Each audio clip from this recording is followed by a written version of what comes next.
नमस्कार दोस्तों, आपका स्वागत है ऑल गवर्नमेंट एग्जाम चैनल पर। आज हम बात करेंगे जो टेंस है। टेंस मैं इसलिए बता रहा हूँ क्योंकि जो हमारा जेल पुलिस का एग्जाम है उसमें हमारे जो इंग्लिश का एक पोर्शन है जो 20 मार्क्स का है, इसलिए उसमें ना टेंस वगैरह है, इंग्लिश पूरी ग्रामर आएगी आपकी। ठीक है, जितनी भी ग्रामर है मैं पूरी कंप्लीट कराऊंगा आपका। जो वीडियोस वगैरह हैं वो मैं टाइम टू टाइम पर लेके आऊँगा। कोशिश करता हूँ कि मैं डेली वीडियो बना पाऊँ। अगर बाई चांस वीडियो नहीं बन पाता है तो मैं कहीं ना कहीं से आपको अरेंज करा दूंगा, आपकी पढ़ाई डिस्टर्ब नहीं होने दूंगा। ठीक है, चलिए स्टार्ट करते हैं। सबसे पहले मैं टेंस की बात करते हैं। टेंस में जो होते हैं हमारे, अगर मैं बात करूँ, 3 टाइम होते हैं। प्रेजेंट होता है, पास्ट होता है, फ्यूचर होता है। ठीक है, प्रेजेंट में प्रेजेंट इंडेफिनिट होता है, प्रेजेंट कॉन्टिन्यूस होता है, प्रेजेंट परफेक्ट होता है, प्रेजेंट परफेक्ट कॉन्टिन्यूस होता है।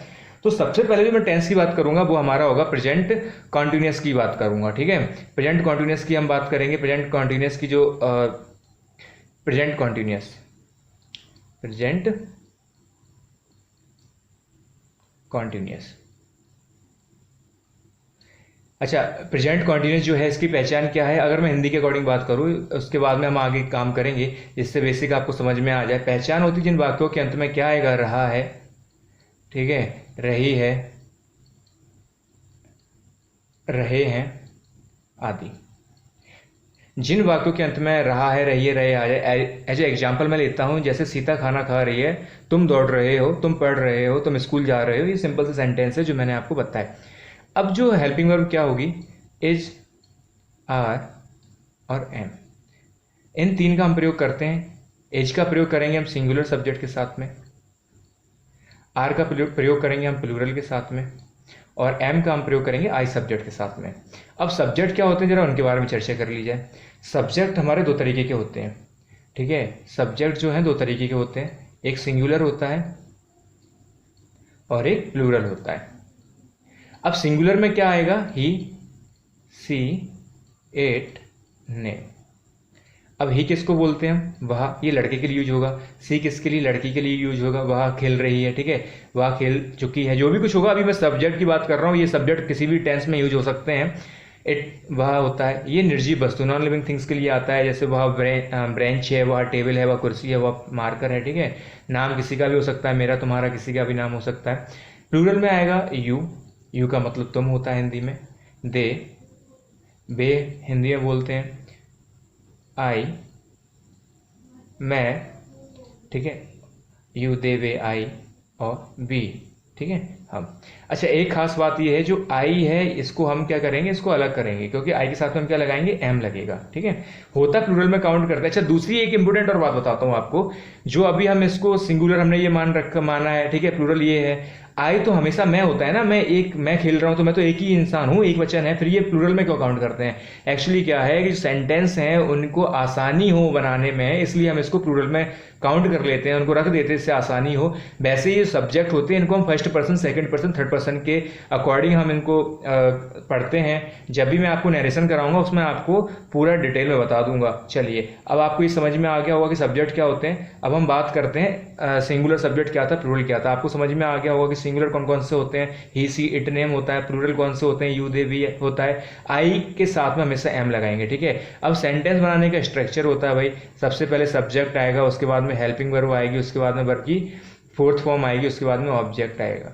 ठीक है, अब इसमें क्या है, आपको अब एक ही चीज बताता हूँ। सब्जेक्ट का मतलब क्या होता है? जो कोई काम करे। ठीक है, मैं खाना खा रहा हूँ, खाना खाने वाला कौन है? मैं। तुम पढ़ रहे हो, पढ़ने वाला कौन है? तुम।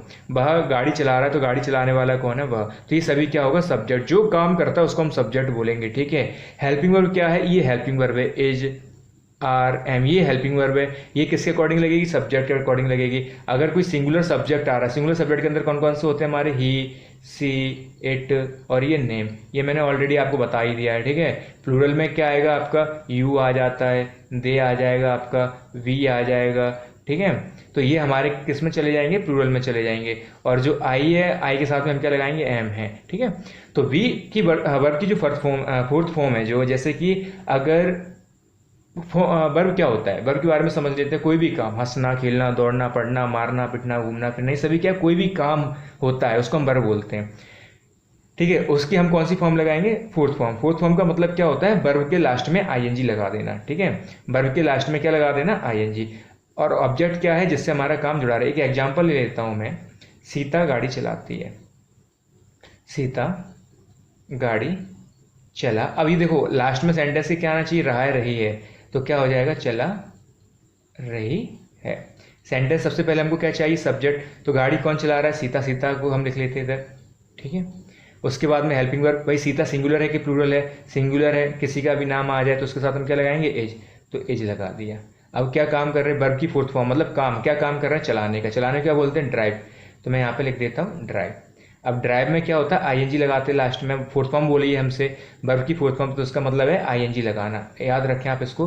उसके बाद भाई हमारा काम किससे जुड़ा हुआ है, ऑब्जेक्ट बोला गया है कि सेंटेंस के लास्ट में क्या आना चाहिए, ऑब्जेक्ट। तो हमको हिंदी के सेंटेंस में ढूंढना है कि ऑब्जेक्ट क्या है, तो ऑब्जेक्ट वही होता है जिससे हमारा काम जुड़ा रहे। हमने चलाने का काम किया है, किसको चला रहे हैं, गाड़ी को, गाड़ी को क्या बोलेंगे, कार। मैं आशा करता हूँ कि आपको ये समझ में आ गया होगा। अब इसके जो सेंटेंस है वो 5 तरीके से और बन सकते हैं, क्योंकि एग्जाम में कुछ भी पूछ सकते हैं आपसे, तो आपको हर चीज़ के लिए तैयार होना चाहिए। तो ये मैंने आपको समझा दिया। अब इसके मैं 5 तरीके और बता देता हूँ कि सेंटेंस कैसे और बनेगा। पहला जो तरीका सिंपल था, मैंने बता ही दिया आपको कि सब्जेक्ट हो गया, उसके बाद में हेल्पिंग वर्ब आएगी, उसके बाद में वर्ब की फोर्थ फॉर्म आती है, उसके बाद में ऑब्जेक्ट आता है, ठीक है। दूसरा जो सेंटेंस होगा उसमें नॉट लग जाएगा, नेगेटिव सेंटेंस हो जाएगा, तो हेल्पिंग वर्ब आएगी आपकी, उसके बाद में नॉट आएगा, उसके बाद में वर्ब की फोर्थ फॉर्म, उसके बाद में ऑब्जेक्ट। तीसरा वाला जो सेंटेंस है उसमें हेल्पिंग वर्ब पहले आ जाएगी, उसके बाद में आपका सब्जेक्ट आएगा, उसके बाद में वर्ब की फोर्थ फॉर्म आएगी आपकी, उसके बाद में ऑब्जेक्ट आएगा और क्वेश्चन मार्क लग जाएगा। फोर्थ वाला जो होगा स्ट्रक्चर वो ऐसा होगा, हेल्पिंग वर्ब आएगी आपके, सब्जेक्ट आएगा, उसके बाद में वर्ब की फोर्थ फॉर्म आएगी, उसके बाद में नॉट आएगा, एक सेकेंड यहाँ पर गड़बड़ हो गई, आप सब्जेक्ट आएगा, सब्जेक्ट के बाद में नॉट आएगा, ठीक है, नॉट के बाद में वर्ब की फोर्थ फॉर्म आएगी, उसके बाद में ऑब्जेक्ट आएगा। फिफ्थ वाला क्या होगा, क्वेश्चन वर्ड आपका होता है। क्वेश्चन वर्ड का मतलब क्या है, क्वेश्चन वर्ड का मतलब होता है वाई, वाई को कौन बोलते हैं, ठीक है, वॉट, वॉट का मतलब क्या होता है, वेयर,